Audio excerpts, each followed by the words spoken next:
Assalamualaikum warahmatullahi wabarakatuh. Seperti biasa, kita melanjutkan menjawab pertanyaan daripada sahabat kita.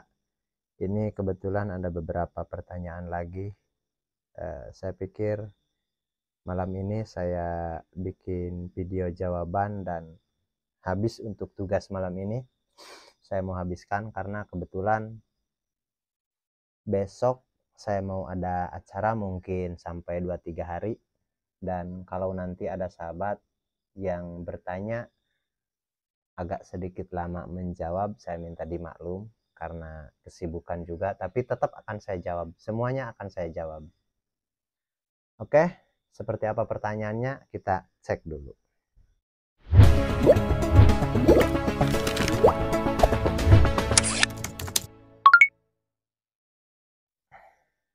Oke sahabat, ini pertanyaan dari Mas Trisno.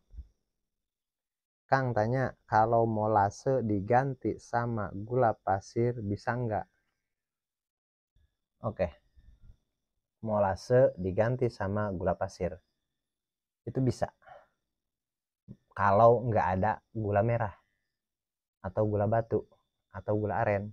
Tapi kalau ada gula aren atau gula batu, saya sarankan gula aren atau gula batu. Kenapa? Oke, kita urutkan. Yang pertama, untuk mengaktifkan probiotik, kita menggunakan molase. Itu yang pertama, yang paling bagus. Karena molase itu kadar gulanya lebih rendah daripada gula umumnya. Gula batu ataupun gula pasir.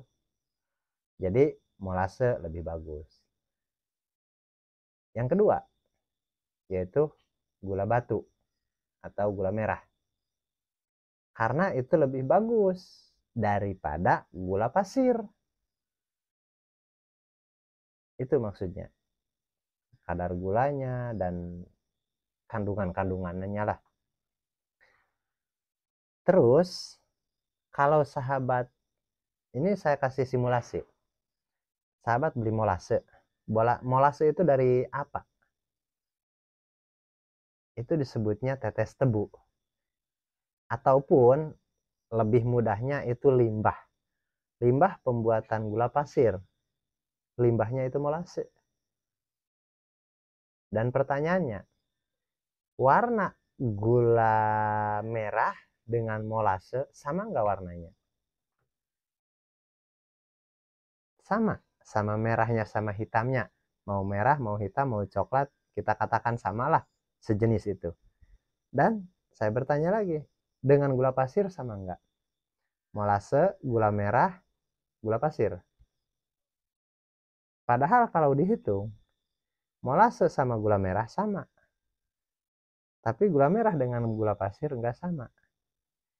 Gula pasir bahannya itu dari molase. Contoh, satu bahan lah. Tapi molasenya begitu, warnanya gula pasirnya begini. Dan pertanyaannya, kok gula pasir bisa bening? Dan itu tentunya ada kandungan-kandungan yang ditambahkan yang untuk membuat supaya bening atau supaya membentuk seperti gula kristal. Apapun itu. Mau kimia kayak, mau obat ini kayak, mau obat itu kayak. Yang penting kalau ditanya naturalnya, gula pasir itu sudah nggak natural, nggak warna aslinya gitu. Kalau molase itu masih warna asli, gula aren itu warna asli, seperti itu. Jadi kalau ditanyakan sehat mana, ya tentunya kan sehatnya yang natural.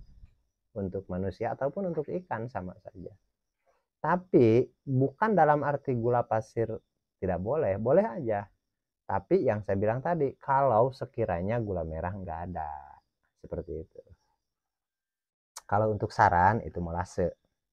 Saran saya molase. Dan ingat, molase pun harus dididihkan dulu. Jangan begitu aja langsung, karena takutnya kan namanya juga di pabrik, di perusahaan besar, takutnya kan sembarangan. Terus disusupi oleh bakteri-bakteri yang jahat. Karena molase itu media untuk pengembangan bakteri, tentunya bakteri jahat pun akan lebih cepat berkembang kalau berada di molase. Seperti itu. Jadi kalau kita beli baru nih, kita panaskan dulu. Kan itu agak kental, susah dong. Tambahkan air lah. Sedikit encer nggak apa-apa, nggak apa-apa. Sedikit lebih encer nggak apa-apa. Ataupun diencerkan. Misalkan kita beli 5 liter atau 5 kilo lah. Kita tambah air 5 kilo lagi. Supaya jadi 2 kali lipat. Itu nggak masalah. Karena perhitungan pemakaian ada di kita nanti. Seperti itu. Dan untuk pemakaiannya, molase sama gula merah itu sama. Tapi kalau untuk gula pasir itu nggak sama. Dosisnya itu nggak sama.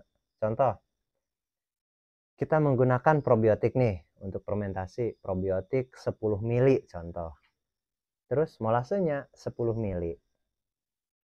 Kita aduk. Tapi kalau menggunakan gula pasir, itu harus separuh dosisnya. Separuh dari molase. Kalau molasenya 10 mili, kalau gula pasir 5 mili. Karena kandungan gulanya lebih tinggi daripada molase. Itu. Jadi separuhnya daripada molase, seperti itu. Kalau boleh saja, tapi sebenarnya saya kurang merekomendasikan lah, bukan melarang juga, silahkan. Tapi kalau ada gula merah, meskipun kalau ada molase, tapi kalau nggak ada, boleh gula merah. Kalau gula merah memang susah di sini mah, nggak ada gula merah, adanya gula pasir doang, ya apa boleh buat, tapi dosisnya dikurangi setengah. Itu maksudnya. Oke, mudah-mudahan bisa dipahami. Dan kita lanjut ke pertanyaan berikutnya. Oke, pertanyaan berikutnya ini dari Mas Suyadi. Bahan apa saja yang digunakan? Ilmu tidak diamalkan, bagai pohon tidak berbuah. Matur suwun. Oke, memang ilmu itu harus diamalkan. Dan mengamalkannya pun jangan tanggung. Oke, begini. Bahan apa saja yang digunakan? Tentunya itu ada di video pembuatan probiotik, nitrobakter, bukan probiotik, maaf. Tentunya itu ada di komentar pembuatan nitrobakter, video pembuatan nitrobakter. Di situ saya nggak menjelaskan cara membuat nitrobakter secara detail keseluruhan. Karena apa? Yang pertama, bahannya terlalu banyak. Karena saya bisa sebut satu persatu dan itu terlalu banyak. Bisa saja. Bahkan saya katakan, kalau misalkan sahabat datang ke rumah saya untuk belajar itu, saya terbuka. Dan saya nggak minta biaya apapun. Yang penting datang. Terus kalau melalui online, saya adakan fitur gabung. Seperti itu. Ada di tombol gabung. Karena itu lebih kepada memberi kepada yang membutuhkan. Saya membagikan kepada yang membutuhkan supaya tidak disalahgunakan. Seperti itu. Kurang lebih seperti itu. Emang bisa disalahgunakan. Bukan soal disalahgunakan soal itu. Kalau untuk dia yang menyalahgunakan, itu it's okay. Itu nggak masalah. Tapi yang jadi masalah, kalau kita belajar tahu setengah-setengah, kadang-kadang kita tahu full enggak, tamat enggak, akhirnya sok tahu. Kalau kita mengajarkan sesuatu yang menyesatkan atau salah, bukan hanya dia yang salah, bukan hanya gurunya yang salah. Contoh nih, saya mengajarkan sesuatu yang salah, bukan hanya saya saja yang salah, tapi sahabat yang mempelajari pun itu ikut salah juga. Dan kalaupun diturunkan itu salah juga. Oke, saya ambil contoh begini. Sahabat mungkin bisa lihat di YouTube atau di Google atau di mana aja cara pembuatan probiotik. Dan begitu banyak. Bahkan kalau saya rangkum itu seperti 50-50. 50-50-nya begini. 50% yang betul memang. Meskipun nggak sepenuhnya. Yang 50% salah ya lebih kurang seperti itu. Oke, saya ambil contoh. Cara pembuatan bakteri. Kita menggunakan contoh bakteri nih. Kita E4, molase, kita tambah ragi, ataupun kita tambah, ada yang pakai air cucian beras, ada yang pakai tepung beras diambil airnya, ada yang pakai dedak difermentasi, ada yang pakai pisang, yang pakai nanas, dan itu oke, itu oke, pakai apapun terserah, itu oke. Menggunakan M4 dikembangbiakan, diperbanyak, dan apapun enzimnya yang ditambahkan itu masih bagus. Kalaupun nggak pakai, cuman M4 pakai molase aja, itu masih bagus juga, masih mau berkembang juga, itu oke lah, oke. Tapi difermentasi ataupun digunakan langsung, itu oke juga, karena sudah sedia. Untuk M4 contoh, ini bukan M4 saja, misalkan Raja Lele, misalkan produk dari Booster, misalkan apapun itu yang sudah diolah oleh pabrik, oleh perusahaan, yang untuk dipakai, siap dipakai, kita pakai, diamkan beberapa menit, kita pakai, itu enggak masalah. Tapi yang jadi masalah biasanya begini, ada juga yang menggunakan contoh Yakult. Kalau kita Yakult itu pakai, kita langsung pakai, itu kurang efektif, sahabat. Bukan untuk itu. Dan kalau pertanyaannya, kan di Yakult juga KCI juga, di M4 KCI juga, di probiotik yang lain Lactobacillusnya KCI juga, apa bedanya? Iya, Lactobacillusnya betul, KCI-nya betul, tapi itu nama, tetap ada perbedaan, sejenis DNA gitu. Contoh nih, ada hewan, kambing makhluk hidup, sapi makhluk hidup, seperti itu, tapi secara DNA beda. Ataupun kambing sama kerbau aja, sama-sama makhluk hidup, sama-sama pemakan rumput, tapi DNA beda. Jadi yang saya maksud, Lactobacillus itu betul, Lactobacillusnya betul. Tapi untuk pencernaan manusia dengan untuk yang ada untuk hewan, yang dispesialkan untuk hewan, itu tetap ada beda. Contoh nih, di Yakult ada berapa jenis bakteri? Itu ada satu saja, Lactobacillus casei. Kalau ditanya, tapi kan itu yang paling kuat, ya memang betul. Saya pernah mengatakan itu bakteri yang paling kuat di Yakult itu, Lactobacillus casei, itu betul. Tapi di E4 pun ada juga Lactobacillus casei, dan itu pun paling kuat. Terus bagusnya emang yang mana? Kalau untuk budidaya, sebenarnya E4 bagus, karena ada selain daripada KCI, ada yang lain. Ada Rhodosidomonas. Pokoknya lebih daripada yang ada di Yakult. Kalau di Yakult itu spesifik, karena itu pun hasil penelitian yang amat cermat, yang spesial, ini untuk manusia. Ini nggak boleh main-main untuk manusia. Dan secara kalau bahasa DNA lah, kalau bahasa DNA-nya pun lain. Difermentasi untuk manusia itu lain dengan difermentasi untuk hewan, itu lain, nggak sama, nggak sama. Cara penanganannya pun nggak sama. Bahkan kalau dikatakan bakterinya sama, ya sama, tapi beda. Dan itu yang saya mau klarifikasi. Terus berarti kalau begitu fermentasi pakai Yakult salah dong? Nggak salah. Kalau fermentasi pakai Yakult, anggapkan nih bibitnya nih, bibit bakterinya dari Yakult, itu oke, itu nggak masalah. Karena sebenarnya bakteri secara alami pun bisa tumbuh, meskipun kita contoh, kita sekarang mengembangkan bakteri satu jenis bakteri aja, Lactobacillus saja. Tapi kalau kita sudah pakai, secara alami bakteri yang lain itu akan ada. Itu sudah pasti ada. Bakteri itu begitu. Itu sudah pasti ada sendiri. Seperti itu. Jadi kalau pertanyaannya, Bang, tolong buatkan tutorial cara pembuatan probiotik. Mintanya saya yang spesifik. Probiotik untuk apa? Untuk budidaya pun kalau mengikuti cara saya beda. Untuk sistem ras, beda probiotiknya saya. Untuk sistem red water system, air yang merah itu probiotiknya saya mah beda. Saya sendiri nih, beda. untuk groundwater system supaya airnya hijau itu beda probiotiknya, nggak sama. Jadi kalau bertanya untuk pembuatan probiotik gimana? Ya banyak masalahnya. Probiotik yang seperti apa?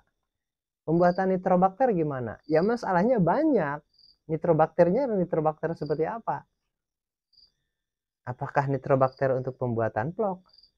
Apakah nitrobakter untuk pengurai amonia? Apakah nitrobakter yang untuk mengolah amonia menjadi nitrit? Dan pokoknya banyak jenis-jenis nitrobakter, jenis-jenis probiotik yang fungsinya beda-beda, tujuannya beda-beda. Karena kalau saya nggak salah lebih dari 5.000 jenis bakteri yang sudah diidentifikasi, itu mana mungkin kita bisa hafal semua. Apalagi bahasanya nggak pakai bahasa Sunda, nggak pakai bahasa saya memanggil bakteri itu, namanya itu nama dari bahasa khusus bahasa itu. Susah juga. Kayak kita nyebut Lactobacillus casei, mengatakannya mudah, kadang-kadang kalau suruh tulis itu agak susah juga saya, karena saya nggak begitu, ya namanya juga nggak sekolah lah, jadi nggak begitu mahir untuk menulis, apalagi bahasa Inggris seperti itu, jadi agak sedikit susah, meskipun untuk pemahaman kita paham. Jadi untuk sahabat kita ini, kalau mau dibuatkan probiotik spesifik, tapi sebenarnya mudah. Yang saya bilang tadi, kalau di fitur gabung semuanya lengkap dan spesifik, dan video-videonya itu khusus, nggak campur dengan video panen, video kolam terpal, video kolam tanah, video kolam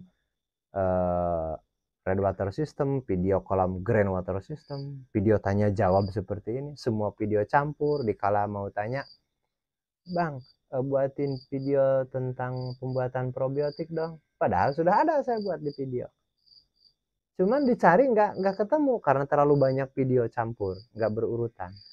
Kalau di fitur gabung kan berurutan. Kalau fitur yang ini membahas soal green water system, di situ nggak ada yang lain, green water system aja semua yang dibahas. Di level yang ini membahas red water system, air yang merah, di level itu semua membahas itu. Di level yang ini sistem penyediaan air, pemupukan, itu saja yang dibahas. Dan di level yang lain membahas soal pembuatan probiotik untuk apa, dan itu di situ ada satu format yang nggak campur, yang nggak membingungkan seperti itu. Contoh, green water system, penyediaan airnya gimana, perawatannya gimana, probiotiknya menggunakan probiotik apa, pembuatan probiotiknya gimana, mengaplikasikan probiotiknya gimana, kan seperti itu. Atau red water system, probiotiknya seperti apa, membuat probiotiknya seperti apa, bakterinya bakteri apa. Atau untuk keras, probiotiknya probiotik apa, nitrobaknya nitrobak apa, fungsinya apa saja namanya, cara pembuatannya gimana. Dan khusus membahas sistem RAS, sistem bioplok, akan membahas sistem bioplok. Nitrobaknya bakteri jenis apa, probiotiknya bakteri jenis apa, bibis pakannya pakai bakteri apa, probiotik apa, untuk air probiotik apa, untuk pakan probiotik apa, untuk menghilangkan amonia pun nitrobaknya nitrobak apa. Dan itu semuanya berhubungan, saling memerlukan, tapi berbeda-beda. Kalau bahasa di masakan, bumbu lah, bumbu harus lengkap, garam, penyedap, ini tuh harus lengkap supaya lebih terasa, lebih maksimal, supaya bisa dimakan, nggak sia-sia, kan seperti itu maksudnya. Oke, jadi mudah-mudahan bisa dipahami. Nggak semudah tinggal ngetik, bang, buatin nitrobakter dong, bagiin ilmunya dong, jangan setengah-setengah dong. Sebenarnya di video saya itu sudah banyak diupload dan ada, hanya saja kadang mungkin kalau terlalu banyak kan scroll carinya pun susah juga, masa harus satu persatu dilihat. Saya pun memaklumi lah, saya pun maklumi. Makanya saya kasih tawaran, silahkan di fitur gabung. Dan meskipun di fitur gabung itu karena ini masih baru, mungkin banyak belum belum bisa banyak video yang diupload di fitur gabung. Meskipun contoh nih, sahabat tekan fitur gabung dan di situ nggak ada video-video yang spesifik, bukan nggak ada, belum. Misalkan sahabat nih, misalkan nih contoh, sahabat tekan tombol gabung atau fitur gabung nih, gabunglah join.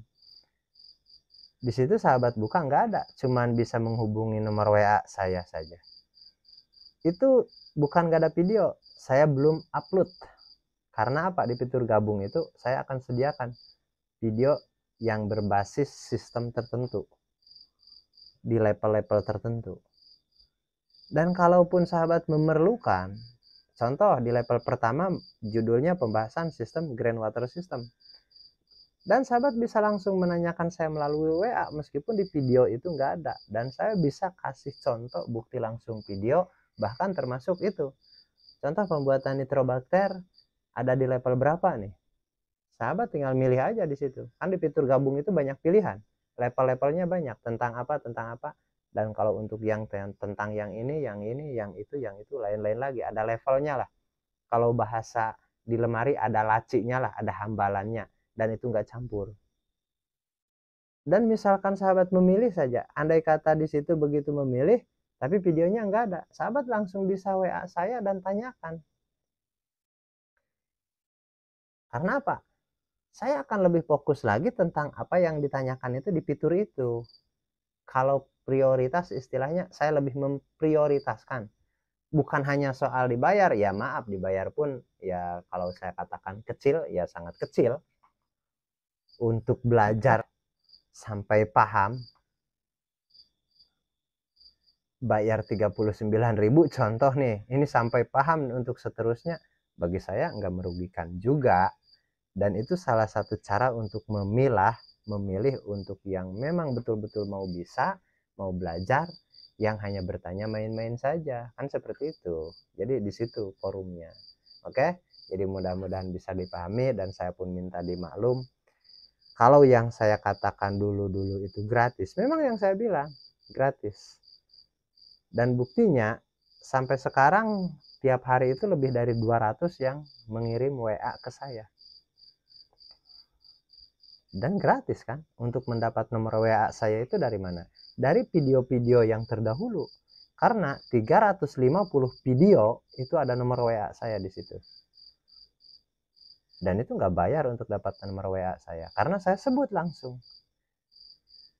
Dan kalau yang sudah punya nomor WA saya, berarti kan sudah mengikuti saya dari beberapa video ataupun berarti sudah mengikuti saya cukup lama. Beberapa bulan yang lalu ya paling tidak. Semasa di video itu ada nomor HP-nya. Karena kalau sekarang semuanya nomor HP di video itu sudah disensor, sudah dipotong, dibuang. Karena yang saya perhitungkan, sekarang pun saya sudah lebih dari 250 sampai 300 tiap harinya. Saya nggak bisa melayani orang sebanyak itu dalam satu hari. Makanya saya filter. Terus kalau yang sekarang udah punya nomor HP gimana? Nomor WA saya. Ya masih teruskan. Karena itulah kelebihannya. Yang sudah dulu mendapatkan nomor WA saya pastinya sudah bisa terhubung dari sekarang pun sudah gratis itu. Nggak ada biaya. Seperti itu. Karena saya sudah janji. Memang saya mau gratisan. Nggak usah bayar. Masa sih belajar harus bayar? Seperti itu. Tapi karena terlalu banyaknya juga yang belajar, itu pun saya belum pasti lagi serius atau enggak, betul-betul mau tahu atau enggak, atau hanya sebatas lelucon saja seperti itu. Jadi dari situlah saya pun harus bisa memilih, apalagi karena nomor WA saya dibuka di publik, ujung-ujungnya bukan soal budidaya saja, banyak yang ngaur-ngaur. Kalau soal teror sih itu oke sih, saya emang gak masalah soal teror mah. Soal teror inilah itulah itu gak masalah. Itu mah sudah resiko lah. Yang membuli pun itu gak masalah. Itu udah resiko saya, itu gak masalah. Tapi yang jelas banyak yang di luar itu. Yang tanya soal ini itu yang nggak berkaitan dengan budidaya lah istilahnya. Lebih kepada bisnis lain istilahnya. Dan itu membingungkan saya seperti itu. Makanya oke lah kalau begitu saya batasi dan saya akan buka fitur join atau fitur gabung atau member supaya lebih spesifik. Saya akan membagikan pengetahuan saya yang ada, yang sudah saya ketahui untuk orang yang betul-betul menginginkan, memerlukan atau memang betul lagi belajar. Seperti itu. Karena kalau kita ingat dalam pembelajaran memang nggak bisa satu hari langsung, bahkan 1 bulan langsung itu kadang-kadang nggak bisa, kecuali orang yang IQ-nya tinggi, yang jenius, betul-betul jenius lah mungkin ada lah. Tapi kalau untuk saya sendiri, saya masa belajar itu waduh memang cukup lama, karena saya bukan tergolong orang yang apa namanya, yang rajin belajar atau bukan, hanya saja saya itu orangnya karakternya yang ngoyo, yang ngeyel, yang kekeh, yang nggak gampang menyerah, yang memaksa lah seperti itu. Jadi akhirnya ya mau tidak mau harus ketemu seperti itu. Oke, mudah-mudahan bisa dipahami dan mudah-mudahan bisa dimengerti apa yang saya katakan, dan saya mohon maaf kalau berlebihan, dan kalaupun ngawur saya pun mohon maaf juga, karena berarti itu salah satu kebodohan saya lah. Karena yang paling penting bagi saya itu nggak bisa merekayasa, dan saya pun dalam pembuatan video nggak pandai edit-editan juga. Makanya di beberapa video banyak kesalahan-kesalahan yang dikomentar pedas sama netizen. Tapi terima kasih, karena setidaknya itu membuat saya lebih semangat lagi. Dan saya menyadari tentunya, oh ini kesalahan saya yang harus lebih diperbaiki lagi seperti itu. Dan bagi saya komentar itu jangankan yang positif, yang negatif pun sangat membantu seperti itu. Dan saya mengucapkan terima kasih karena itu membantu menaikkan level pengetahuan saya, yang tadinya saya nggak bisa melakukan kesalahan itu karena ada yang komen negatif. Oh iya, memang saya salah kan seperti itu. Jadi saya bisa memperbaiki, dan akhirnya ya minimal kita bisa belajar seperti itu. Jadi untuk sahabat-sahabat semua, jangan ragu untuk komen, silahkan. Jangankan sisi baiknya, sisi buruk saya pun silahkan di komen. Paling tidak itu suatu pelajaran bagi saya untuk lebih memperbaiki diri saya, supaya saya bisa lebih baik dari kemarin, dan besok bisa lebih baik dari hari ini. Paling tidak begitu. Oke, saya pikir untuk video kali ini cukup sampai di sini dulu. Kita ketemu lagi di pembahasan berikutnya. Assalamualaikum warahmatullahi wabarakatuh.